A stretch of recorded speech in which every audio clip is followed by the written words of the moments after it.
अस्सलामु अलैकुम रहमतुल्लाह।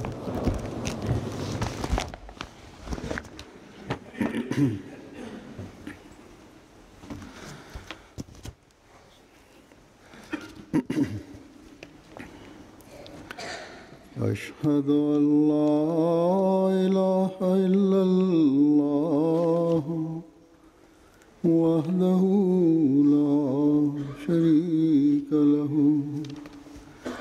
وأشهد أن محمدا عبده ورسوله أما بعد فأعوذ بالله من الشيطان الرجيم بسم الله الرحمن الرحيم الحمد لله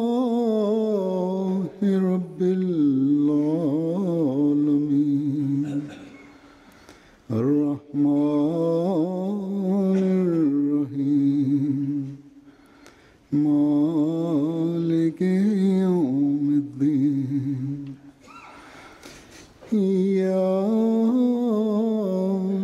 نعبد وإياك نستعين اهدنا الصراط المستقيم صراط الذين أنعمت عليهم غير المغضوب عليهم ولا الضالين.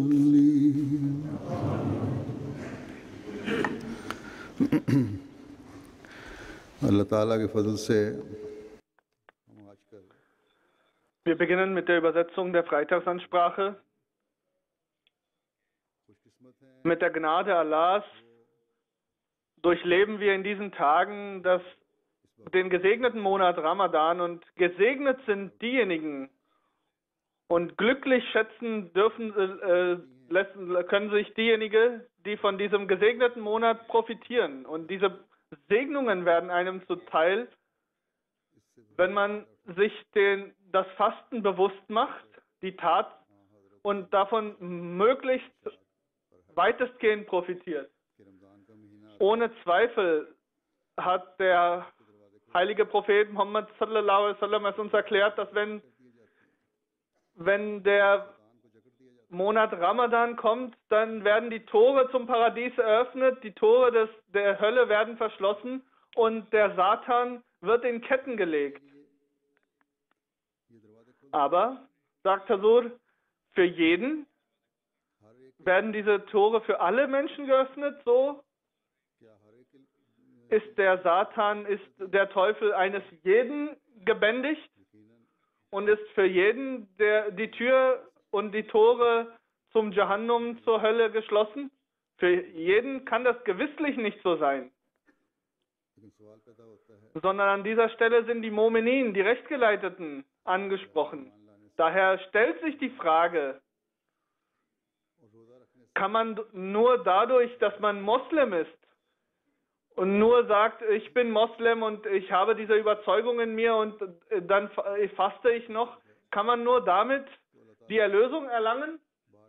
Wenn es nur das ist, warum hat Allah immer wieder neben dem Glauben auch die rechtschaffenen Taten in den Vordergrund gestellt und so oft darauf hingewiesen?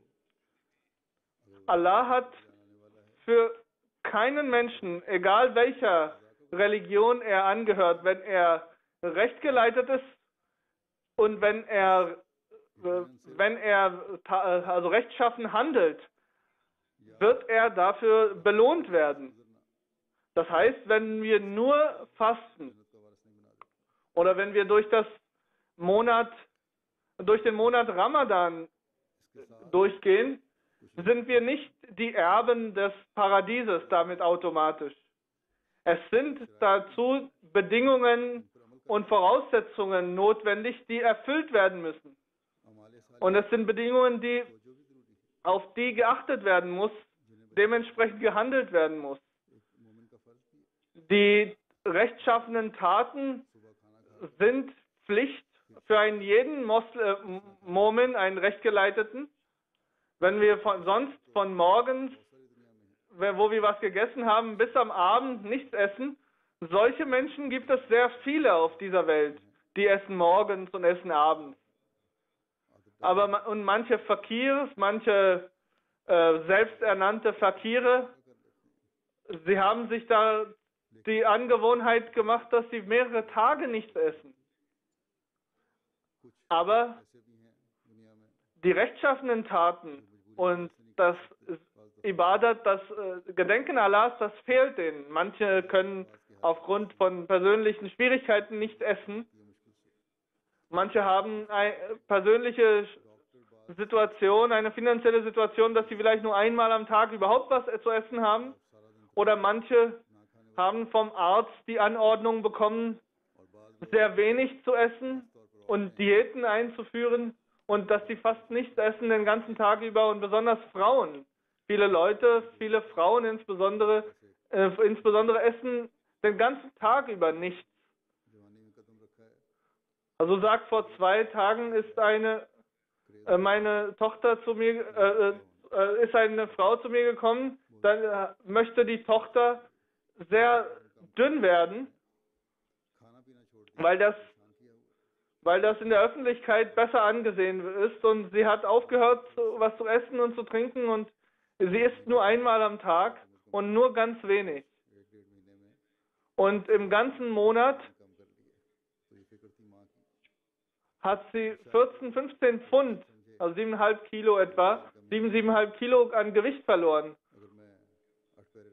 Vielleicht denkt das Mädchen jetzt, das haben wir Ramadan und wenn ich 24 Stunden dann faste, dann habe ich etwas Gutes getan, eine rechtschaffene Tat vollbracht und der Satan ist ohnehin in Ketten gelegt und ich habe 2 Aufgaben damit erreicht oder 2 Ziele erreicht. So sagt, ich weiß auch von denjenigen, die zwar fasten,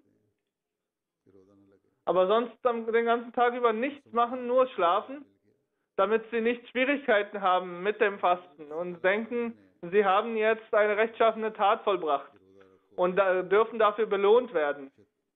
Als der heilige Prophet Muhammad sallallahu alaihi wasallam uns erklärte, jetzt ist der Monat Ramadan gekommen, die Tore des Himmels, des Paradieses sind geöffnet, die Tore der Hölle sind geschlossen und der Teufel, der Satan, ist in Ketten gelegt, dann hat Hazur, der heilige Prophet Muhammad sallallahu alaihi wasallam, uns auch darauf hingewiesen, dass wir rechtschaffen handeln müssen. Morgens zu essen ist natürlich richtig, das ist die Pflicht und am Abend auch, dass wir das Iftar machen. Aber so wie ich erklärt habe, viele Menschen haben 24 Stunden gefastet. Aber denken Sie damit nicht, dass Sie damit einen Lohn für dieses Fasten bekommen können oder dass die Tore des Himmels, des Paradieses geöffnet sind und die Hölle über euch verboten oder nicht mehr über euch kommen kann. Profitieren kann von dem Fasten nur derjenige, der damit auch rechtschaffen handelt und rechtschaffene Taten vollbringt, der Ehrfurcht vor Allah hat und mit dieser Ehrfurcht fastet. Und jede seiner Tat entsprechend der Anweisungen Allahs versucht umzuformen und zu verändern. Der heilige Prophet Muhammad hat erklärt, dass derjenige Mensch, der in Entsprechung seines Glaubens und durch die guten Taten das Fasten vollbringt, bei ihm wird sich dieses Versprechen erfüllen, dass sein Satan in Ketten gelegt ist und die Tore des Himmels über ihn geöffnet werden.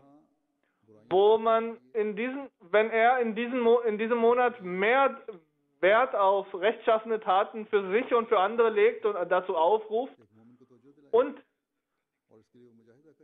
auch versucht, selbst und andere von Schlechtigkeiten abzuhalten.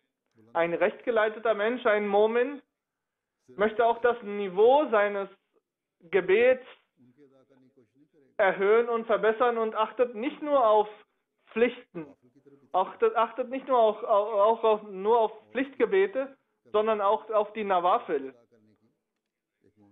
Und erfüllt auch diese Nawafil möglichst so gut, wie es ihm möglich ist. Und erfüllt auch die Pflichten anderen Menschen gegenüber. Er leistet auch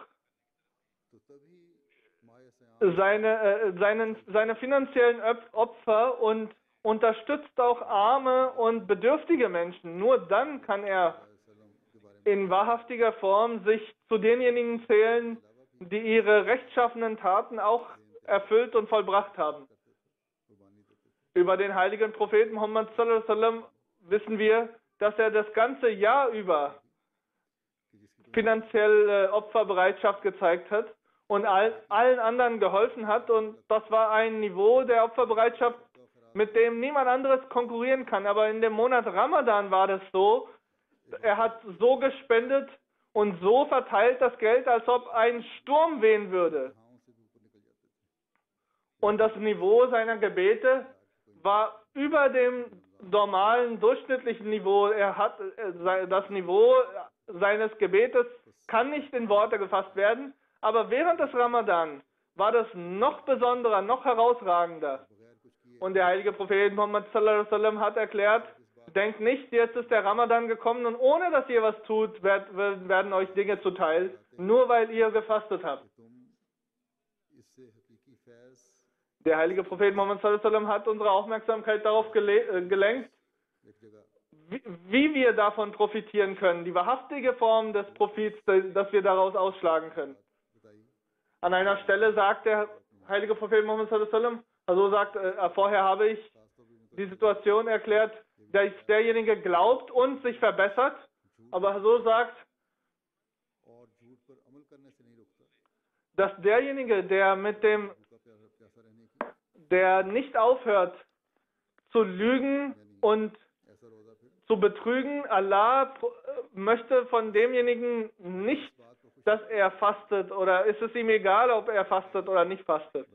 Wir sollen nicht damit zufrieden sein und uns glücklich schätzen, dass der Satan in Fesseln gelegt ist, sondern es ist notwendig, das Niveau der Gebete und des Gedenkens Allahs zu erhöhen und zu verbessern und die Pflicht, die wir während des Fastens haben, zu erfüllen. Der heilige Prophet Muhammad sallallahu alaihi wasallam hat uns erklärt, dass derjenige, der lügt oder entsprechend von Lügen handelt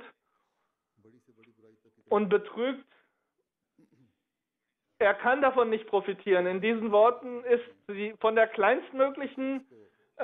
kleinstmöglichen Fehltritt angefangen, auch die größte Sünde mit eingeschlossen. Der heilige Prophet Muhammad sallallahu alaihi wasallam hat alle Gläubigen dazu aufgerufen, in jeder Situation, in jeder Lebenssituation mit der Wahrheit verbunden zu bleiben und hat so sein Leben von all den Unreinheiten geheiligt. Wir finden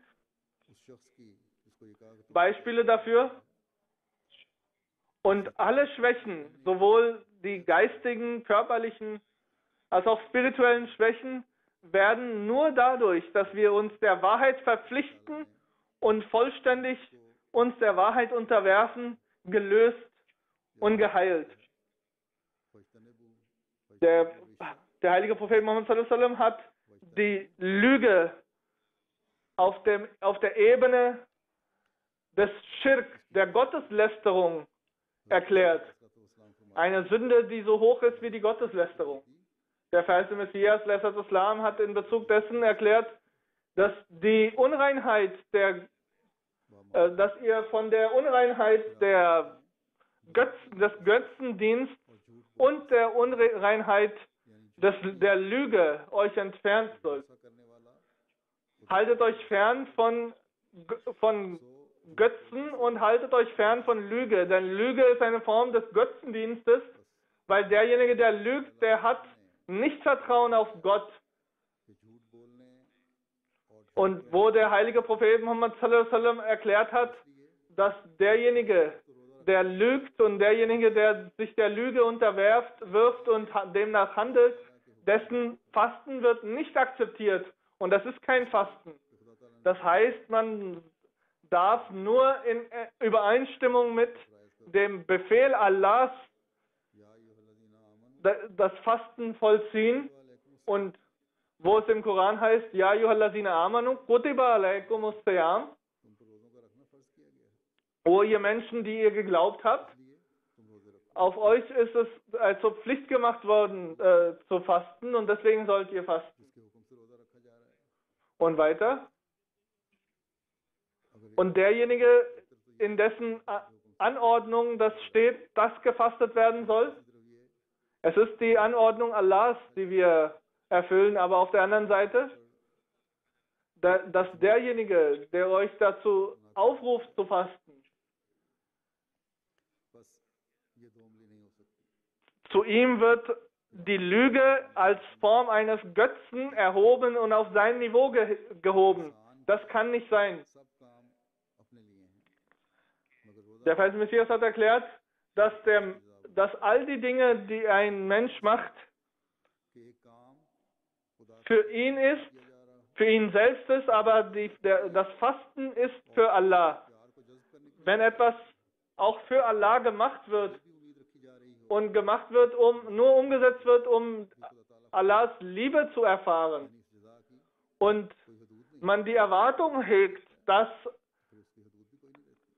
Allah einen dafür belohnen wird auf einem Niveau und in einer Höhe, die wir nicht vorher abschätzen können, dann werden wir im allgemeinen Leben auch die Lüge hier drin einschließen und herausnehmen.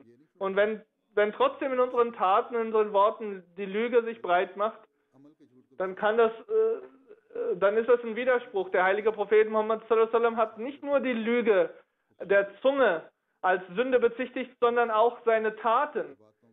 Die fehlende Integrität, wenn der Mensch nicht das tut, was er sagt. Das Niveau des Gebetes, der Nawafil während des Fastens muss sehr hoch sein. Aber wenn der Mensch sich nicht darum bemüht und sein allgemeines Leben so durchzogen wird, so durchlebt wird, wie er das vorher gemacht hat in seinem normalen Leben, dann schafft er es nicht, dieses Niveau zu erhalten.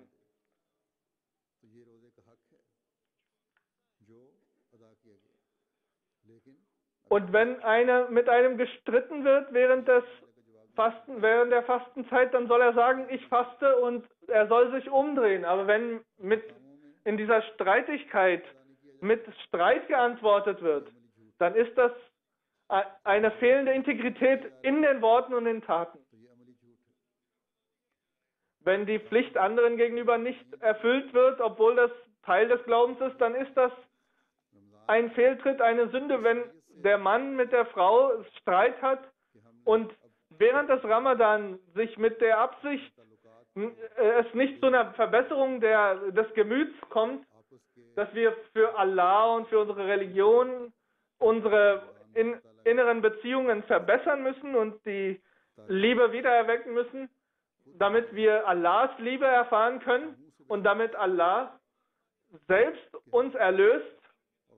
Auch wenn diese Menschen sagen mit dem Mund, ja, wir haben gefastet und wir fasten für Allah, aber deren Taten zeigen das als Lüge auf. Das ist eine Lüge in der Tat,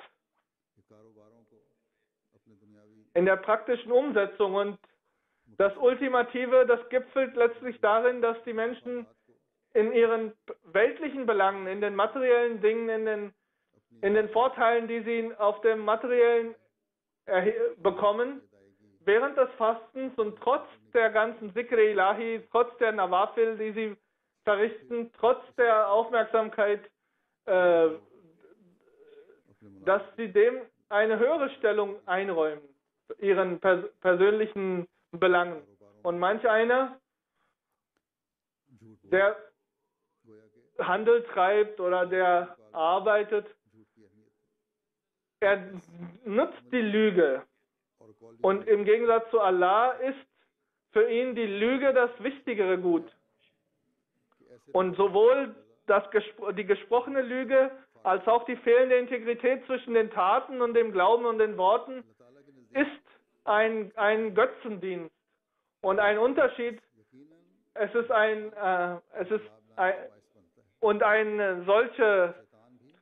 Ein Fasten während eines solchen Zustandes ist nicht nützlich. Während des Ramadan ist der Satan in Ketten gelegt und das Paradies ist nahegebracht für denjenigen und ausschließlich denjenigen, der sich versucht zu verbessern, der all seine Worte, all seine Taten entsprechend der Erklärungen, entsprechend der Aufforderungen und Anweisungen Allahs verändert und umformt, der versucht, Allahs Nähe zu erlangen und versucht, sich unter der Majestät Allahs zu unterwerfen, damit Allahs Barmherzigkeit und Allahs Liebe über ihn waltet und die falschen Götzen seines Inneren ersetzt werden und im Gegensatz zu Allah, wenn sie sich erheben, dass sie in Staub zerfallen und einfach weggeweht werden. Nur dann wird eine Form von Revolution möglich sein. Also sagt, während des Ramadan, während der Fastenzeit ist es notwendig, nicht nur die Ibadat, also die Gebete zu verbessern und den Koran regelmäßig zu lesen, sondern die Wirkung dieser Gebete und des Lesens des Koran auf die eigene Persönlichkeit, auf die eigene Moral ist notwendig, damit in den Taten die Wahrhaftigkeit und Wahrheit wiedererkennbar ist. Der verheißene Messias, Lesser Islam, hat erklärt, dass ich heute nicht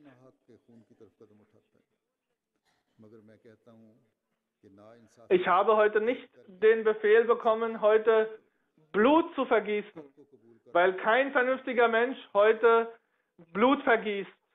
Aber erkennt die Wahrheit, auch wenn sie von einem Kind kommt. Lasst das Blut der Unwahrheit verfließen. Nicht nur, wenn jemand mein Feind ist und er mir feindselig gegenübersteht und nur deswegen kann ich seine guten Dinge nicht mehr aneignen. Akzeptiert die Wahrheit, lasst den Rest weg und bleibt standfest in der Wahrheit, sagt der verheißene Messias, und seid standfest mit der Wahrheit, so wie Allah es im Koran erklärt hat. Entfernt euch von der Unreinheit der Götzen und der Unreinheit der Lüge, weil die Unreinheit der Lüge nicht geringer ist als die Unreinheit der Götzen. Und all das, was eure Ausrichtung von der wahrhaftigen Ausrichtung zu Allah, zur richtigen Qibla umkehrt, all das ist eine Götze und davon muss entfernt werden. Egal welche Form von Feindseligkeit oder Feindschaft existiert, sie darf nicht dazu führen, dass irgendwie Unwahrheit verbreitet wird. Ein rechtgeleiteter Mensch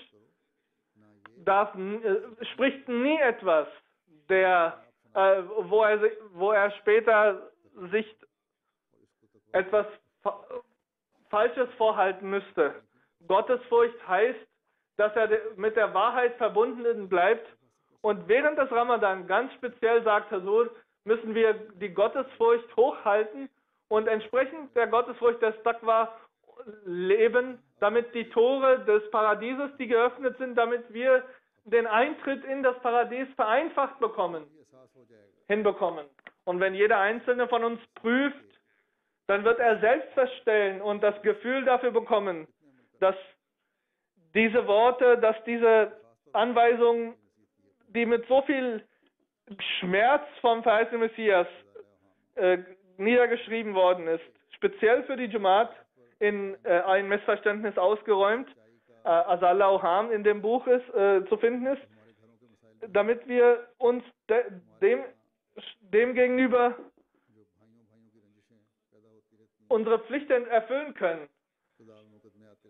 Wenn wir aufhören, das Blut der Wahrhaftigkeit und Wahrheit zu vergießen, dann werden auch bei uns zu Hause wohl auch Brüder untereinander sich streiten.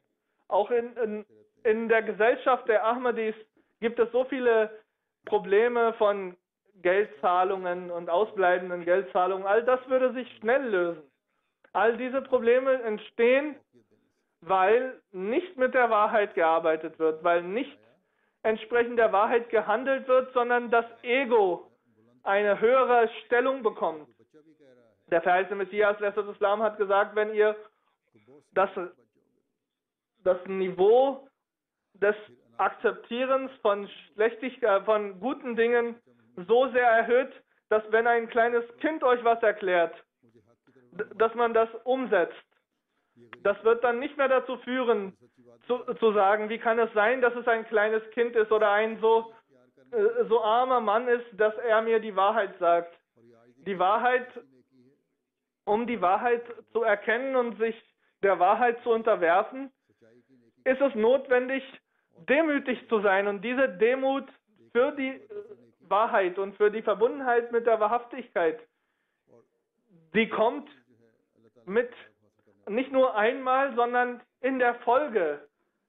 Das wird geerbt und weiter. Die Wahrheit über Wahrheit und die liefert jedes Mal für denjenigen eine Verbesserung in seinem Leben. Und der verheißene Messias Islam hat für uns erklärt, für unser Leben erklärt, dass all die Dinge, die euch von eurer wahrhaftigen Ausrichtung abbringen, dass all diese Dinge wie eine Götze wirken. Und wenn wir profitieren wollen davon, dass die Tore des Himmels geöffnet sind und dass der Satan in Ketten gelegt ist, dann müssen wir unsere Ausrichtung zu Allah bringen. Nur dann können wir von dem Versprechen Allahs,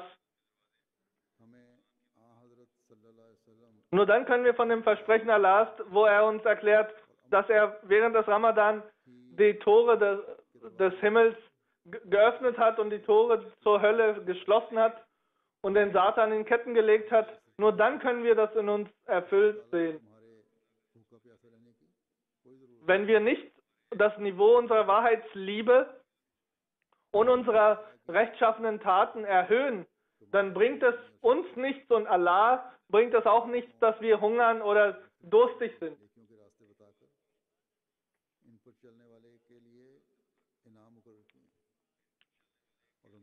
Allah hat uns seine Großzügigkeit dadurch erwiesen, dass er uns erklärt hat, auf welche Art und Weise wir seine Nähe erlangen können, durch welche Taten und durch welche Prioritäten wir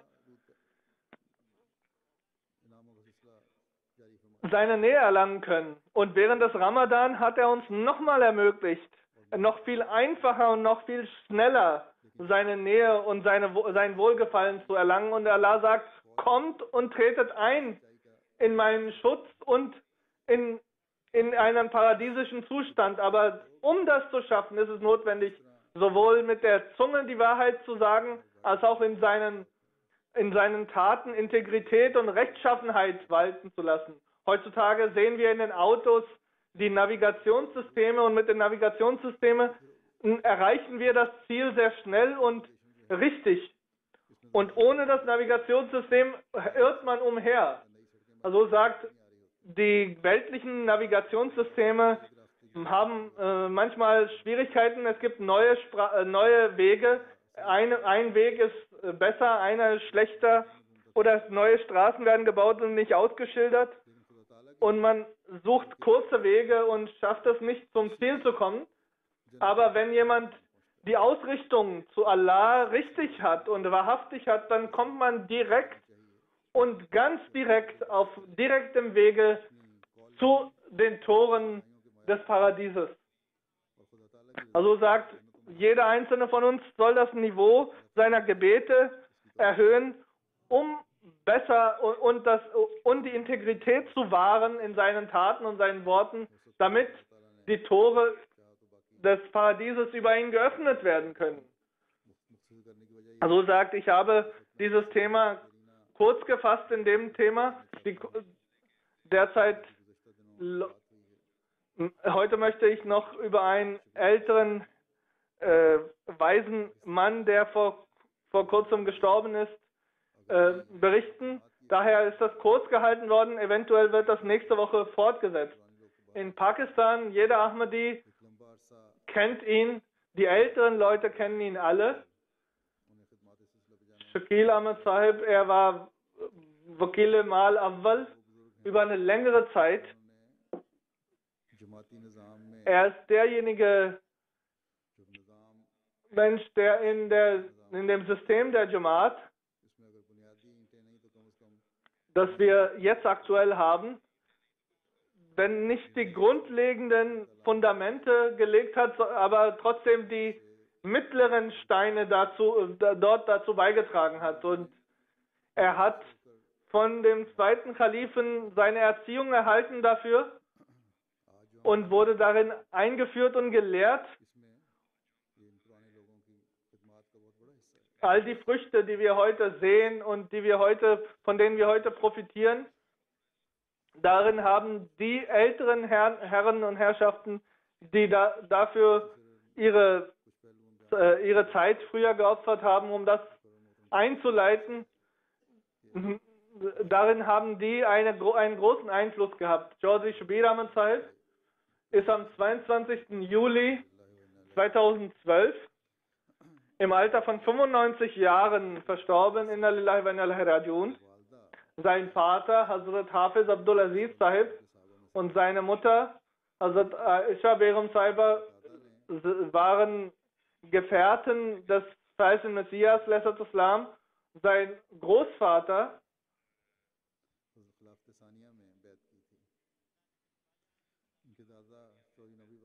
hat allerdings erst in der Zeit des zweiten Kalifen, Chaudhry Nabi Bakhsh Sahib war sein Großvater, er hat erst in der Zeit des zweiten Kalifen Bayat gemacht. Er war aus Jammu und hat in der Zeit von Königin Victoria ist er nach Sialkot gekommen, umgezogen.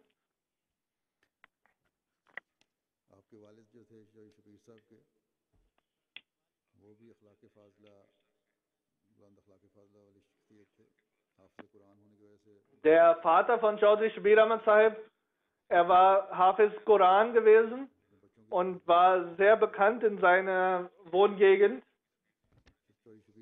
Und er hat seine Kinder sehr religiös erzogen, in einer religiösen Atmosphäre. Und Chaudhry Shabir Ahmad Sahib hat seine anfängliche Ausbildung von der Mission Middle School, Scott Middle School, Sialkot erhalten. Hat 1931 die 8. Klasse, das 8. Schuljahr abgeschlossen und hat dann in Qadian seine mittlere Reife erlangt. Er hat auch sehr viele Nazms gesungen damals, war auch davon immer sehr angetan.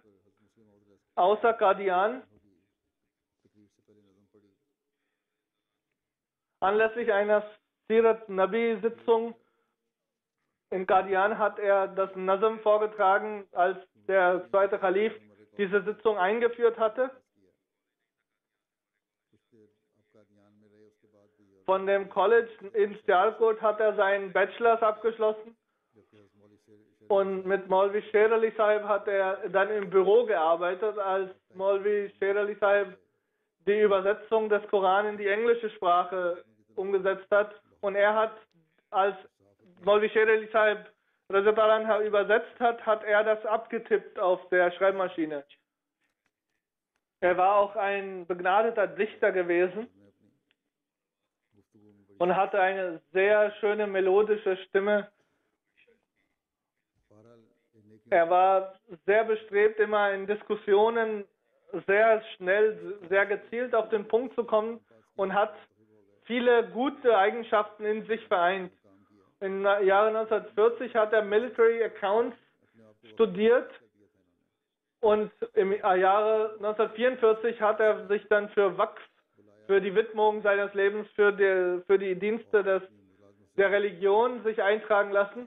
Und Khalifatul Sistani, der zweite Kalif, hat das dann akzeptiert und er hat dann selber seine bis dahin ausgeführte Arbeit gekündigt und ist nach Rabwa gekommen.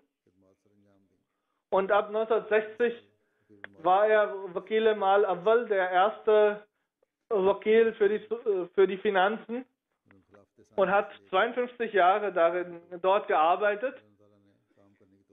Seit der Khilafat Thaniya, also von der Zeit des zweiten Kalifen bis jetzt. Er hat auch in den Unterorganisationen sehr viel gearbeitet und mitgemischt. Und in der Khuddam al-Ahmadiyya hat er verschiedene Abteilungen inne gehabt. Er war auch Naib Sadr Safed Dom Ansarullah und auch ein Ehrenmitglied. Er war auch Qazi, und um Schlichtungen durchzuführen. Im Jahre 1960 hat Mirza Bashir Ahmad Sahib, Radhiyallahu Ta'ala anha, die Frau von Hazrat Mirza Bashir Ahmad Sahib, ihn auch ermöglicht, dass er Hajj macht, und er ist in viele Länder gegangen. Er hat viele verschiedene Länder bereist. Anlässlich der Jalsa Salana in Rabwa 1983 hat er die Möglichkeit gehabt, von der Dur-e-Samin mehrere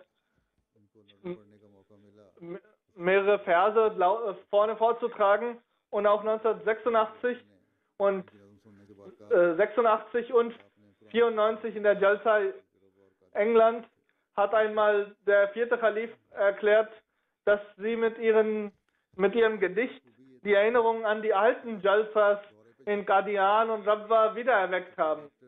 Er hatte die Besonderheit gehabt, dass als er irgendwo hingegangen ist, hat er immer einen Projektor mitgenommen und hat viele Bilder und viele Inhalte mitgenommen. Er hat dann immer gezeigt, das sind unsere Missionshäuser in verschiedenen Ländern, das sind die Moscheen, das sind die Schulen, das sind die Krankenhäuser. Und er hat das gezeigt für eigene Leute, um sie zu erziehen, um denen besser die Aufmerksamkeit für deren Opferbereitschaft zu zeigen, und den Nicht-Ahmadis, die sich auch dazu gesellten aus der Stadt, aus dem Dorf, da war das dann für sie auch eine Tabligh-Veranstaltung. Es ging nicht um Beweise und Auseinandersetzungen, sondern einfach nur um Tarbiyat und Tabligh, nur durch den Projektor, nur dadurch, dass er Bilder gezeigt hat. Im Jahr 2009 hat das Report von dem Jahr des Khilafat, 100-jährigen Jubiläum des Khilafat, vorlegen dürfen. Und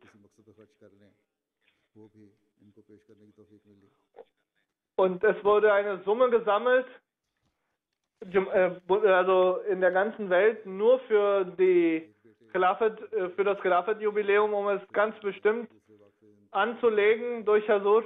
Und Hazur sagt, auch darin hatte er die Aufgabe, dieses Geld zu überreichen.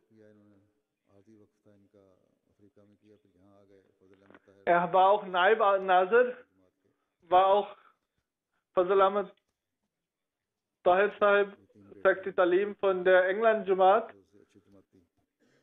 Er hat insgesamt drei Söhne.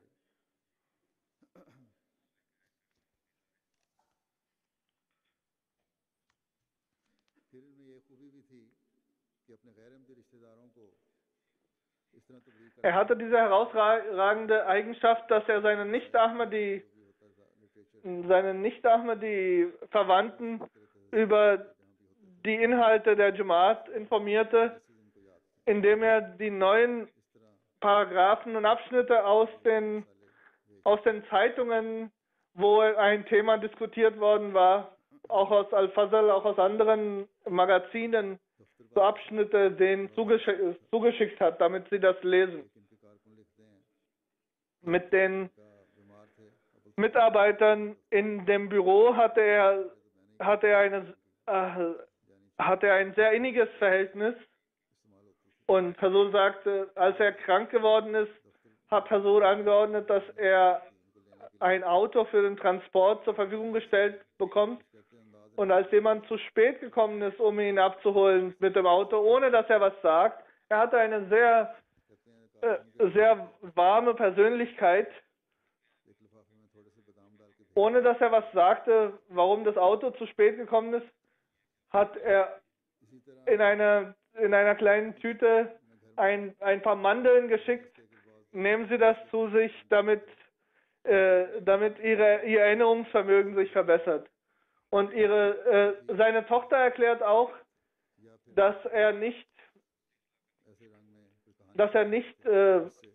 mit denen schimpfte, sondern in einer positiven Art und Weise den Fehler aufzeigte und vorlebte, wie sich das verändern soll. Und die Kinder haben das aus Respekt erklärt. Und in den letzten Tagen hat er ein Gedicht verfassen lassen, weil er sagte, mir ist ein Gedicht in den Sinn gekommen, intuitiv, wo es darin heißt, O Allah, mach mir das war von den letzten Lebenstagen, hat er ein Gedicht darüber geschrieben, dass Allah ihm den Weg von dieser Welt in die nächste Welt, diese Reise vereinfachen soll. Er hat immer Hamdo Sana gesungen und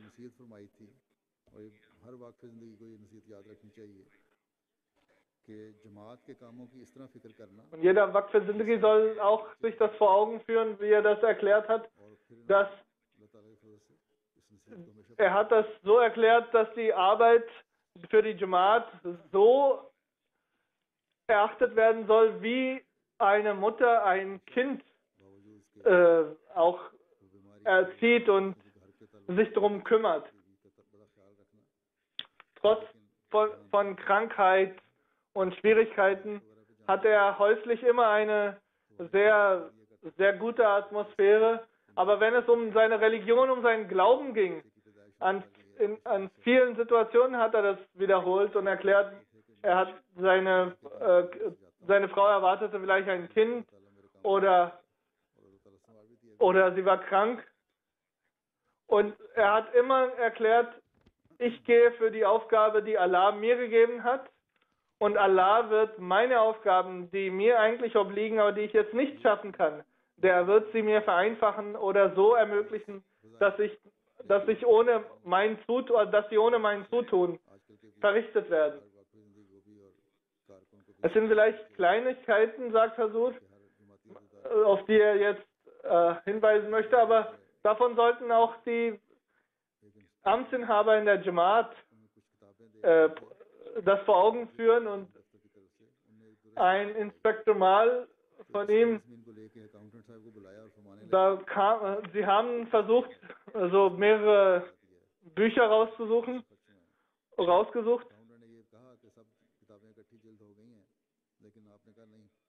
Mehrere Bücher wurden gebunden und in einem der Bücher war auch sein eigenes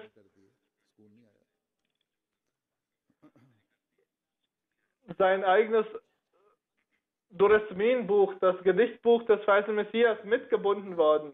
Und er legte Wert darauf, dass diese Bindung dieses Buches, auch wenn sie etwas gekostet hat, dass er diese Kosten selbst tragen möchte. Und obwohl das nur 8 oder 10 Rupien waren, ein nichtiger Betrag, war er so lange nicht ruhig, solange er das nicht ausgezahlt hatte. Er hat immer erklärt, dass der Dienst an der Religion immer eine Form der Huldigung Gottes ist und dass man nie dafür Erfolg oder Profit direkt erwarten sollte von Allah oder erhoffen sollte. Er hat immer Wert darauf gelegt, dass diejenigen Leute, die ins Markaz, in die Zentrale kommen, wenn sie als Gast hinkommen, dann hat er Wert darauf gelegt, dass die Gäste betreut werden, egal wie lange es dauert. Auch wenn das Büro geschlossen war, solange das nicht möglich war, solange es für ihn möglich war, hat er versucht, deren Anfrage umzusetzen. Es ging um Chanda, um Beiträge. Auch hier die Sekretär mal wissen, wenn die Eintragung der Chanda nicht richtig ist, sind viele Menschen sehr schnell aufgeregt. Aber er hat sich so eine Beschwerde immer ganz ausführlich angehört und die anderen haben selbst um Verzeihung gebeten, dass sie so laut geworden sind. Und er hat auch Sadqa und Opferbereitschaft für das Umsetzen oder für eine bestimmte Dua, das hat er forciert und hat auch die Menschen darum gebeten, die ihn fragten, auch den Kalifen der Zeit deswegen anzuschreiben. Er hat seine Inspektor mal denen so antrainiert, dass anstatt sie mit ihren eigenen Worten irgendwo sprechen, dass sie die Worte des Kalifen wählen sollen, wenn sie etwas erklären. Er hat denen auch angewiesen, als Vertreter der Jamaat auf all die Handlungen, all die Taten und ihre Wortwahl ganz besonders zu achten, weil sie die Jamaat vertreten.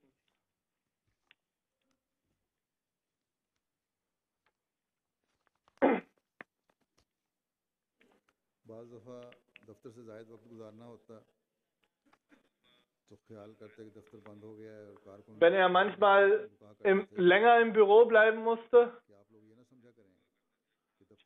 hat er seine anderen Mitarbeiter dazu angewiesen, dass wenn die Zeit vorbei ist, wir arbeiten noch und die anderen sind schon vielleicht zu Hause, sondern denken Sie, dass diese Leute ihre Zeit jetzt verschwenden und wir diejenigen sind, die der Pflicht, die uns von Allah gegeben wurde, gerecht werden und versuchen noch besser gerecht zu werden.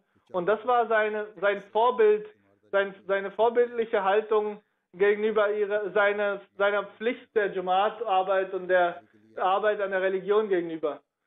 Einige Tage vor seinem Ableben hat er erklärt, dass Nasir Ahmad ein Mann gekommen war und in Tariqa Jadid gab es mehrere Leute, die namens Nasir und jemand fragte ihn, da kam jemand, Nasir Ahmad und jemand hat mir gesagt, er soll zurückgehen, weil mein Kind es ihm erklärt hat. Und sagen Sie ihm, mein Kind dachte, ich schlafe, aber ich habe nicht geschlafen. So genau hat er darauf geachtet. Er hat regelmäßig Sadqa gezahlt. Also sagt, ich habe zusammenfassend viele Dinge hier erwähnt. Also selbst hat mit Jodi Schwester selbst gearbeitet. Er hatte sehr viele sehr gute, noble Charakterzüge gehabt. Er hatte eine sehr innige und sehr tiefe Beziehung zum Khilafat über die Jahrzehnte. Das war ein älterer, weiser Mann, der beschäftigt war mit der Arbeit und der Dienst an der Religion und mit dem Kalifen der Zeit sehr viel gebetet hat, mit ihm gebetet hat. Möge Allah sein Niveau oder seine Stellung weiter erheben.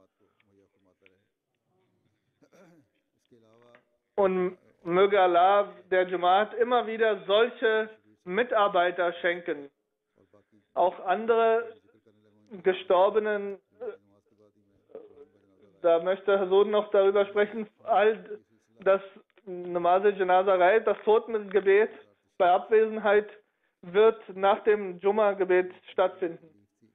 Maulvi Zafar Ahmad Sahib aus, आखिर इनकी 25 जुलाई को वफात er hatte Schwierigkeiten mit seinen Innereien von früher und am 25. Juli ist er gestorben. Mohammad यार चिन्योट के करीब रहने वाले थे उसके बाद इन्होंने 1997 से 2001 तक अरबी में तखस्सुस Er wohnte in Kot Muhammad Yar in der Nähe von Chiniot und hat 1997 bis 2001 in dem arabischen Bereich gearbeitet, hat dort Arabisch gelehrt für Jamia. Er ist früher nach Syrien gegangen und hat dort ein Diplom in der arabischen Sprache erworben.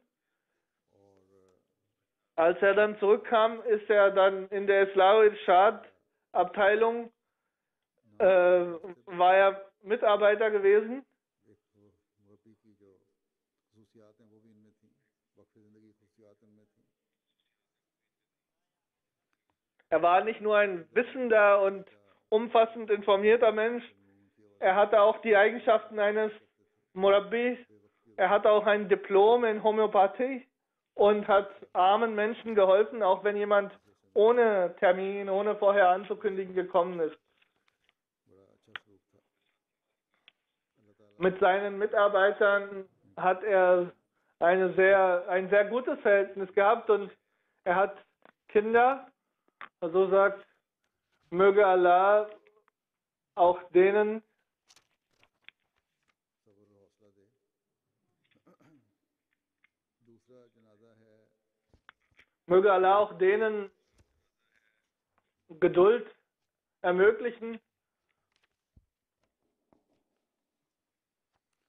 Und तीसरा noch ein Janaza, das ist das साहिबा अली हकीम Janaza, das ist das dritte Janaza 86 साल की उम्र में 19 जुलाई von der Frau von Amardin Sahiba aus Qadian. नहायत खुलूस और वफा के साथ इन्होंने भी दरवेशी का ज़माना गुजारा स्कूल टीचर भी थी Sie, रिटायरमेंट के बाद भी वहीं पढ़ाती sie war Lehrerin in der Schule, hat auch nach ihrer Pensionierung weiter unterrichtet, general secretary भी रही हैं war eine sehr geduldige Frau und hat ihre Zeit als Derwishin sehr lange, sehr gut verbracht.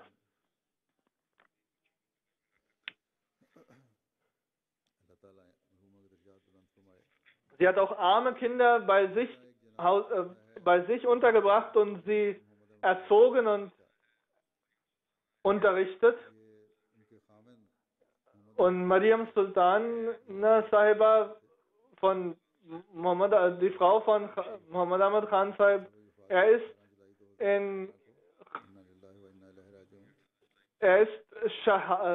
eines Märtyrertods gestorben und seine Frau ist jetzt gestorben. Sie war immer bestrebt, auf Allahs Wege einzuladen und war sehr fest in ihren Absichten. मजबूत इरादे का इस तरह पता Ihre Kraft und Standfestigkeit को हार्ट में in ihren Absichten, die erkennt man darin, dass ihr Mann, als er in Kolhat im Jahre 1957 अफगानी था और इनके खानदान में अहमियत का नफूज ermordet wurde und eines Märtyrertodes gestorben ist. हुआ जिनमें तस्लीफत मसीह अव्वल रज़ियल्लाहु Und ihr Vater war es vorher gewesen, der in der Zeit des ersten Khalifen Bayat gemacht hatte. Anayatullah Afghani Sahib, ihr Vater, kam aus Afghanistan und war bekannt und verwandt mit Abdul Latif Sahib Shahid radhiyallahu ta'ala anhu. Ihre ganze Familie ist dann nach Qadian gekommen und dort haben sie Bayat gemacht. Mariam Sultana Sahib war eine gebürtige Ahmadi. 1949 में इनकी शादी हुई थी डॉक्टर मोहम्मद अमन खान साहब से जो खान मीर खान साहब जो Sie hat im Jahr 1949 geheiratet mit Dr. Muhammad Ahmad Khan Sahib. फिर ये लोग कोहाट चले er war der Sohn des Bodyguards von Hazur Khalifa Masih Thani, dem zweiten Khalifen. Und dann sind die Leute nach Gulhad gegangen und dort hat ein Maulvi sie auch ihnen erklärt, da ist jemand krank. Und als der Arzt dann dorthin ging, ihr Mann, wurde er erschossen. Und als ihr Mann zurückgekommen ist, also als die Leiche zurückgebracht wurde, sie war ganz alleine, Ahmadi. Und sie hatte ganz kleine Kinder gehabt. Und ihr Mann war auch Musi gewesen. Das war die Leiche zu Hause, da waren kleine Kinder. Was kann man machen? Und es war auch niemand, der sie unterstützt. Es gab keine Möglichkeit von Telefonen und anderen Dingen. Sie wusste allerdings, dass ihr Mann Musi ist und dass er nach Rabwa muss. Sie hat dann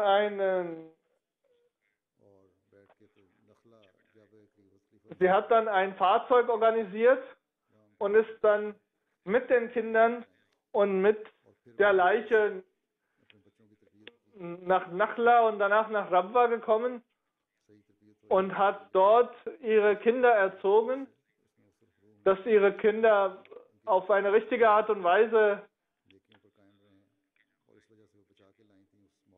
studieren und dass sie rechtgeleitet sind, und davor hat sie schützen wollen aus dieser Atmosphäre, aus der sie geflohen ist. Und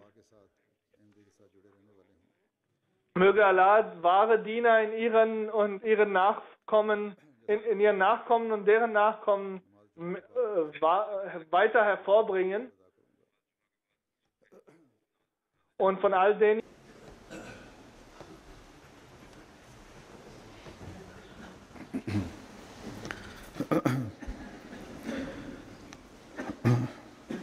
Alhamdulillah nahmaduhu wa nasta'inuhu wa nastaghfiruhu wa nu'minu bihi wa natawakkalu alayhi wa na'udhu billahi min shururi anfusina wa min sayyiati a'malina. من يهده الله فلا مضل له ومن يضلل فلا هادي له ونشهد أن لا إله إلا الله ونشهد أن محمدا عبده ورسوله عباد الله رحمكم الله إن الله يأمر بالعدل والإحسان وإيتاء ذي القربى وينهى عن الفحشاء والمنكر والبغي يعظكم لعلكم تذكرون اذكروا الله يذكركم وادعوه يستجب لكم ولذكر الله أكبر.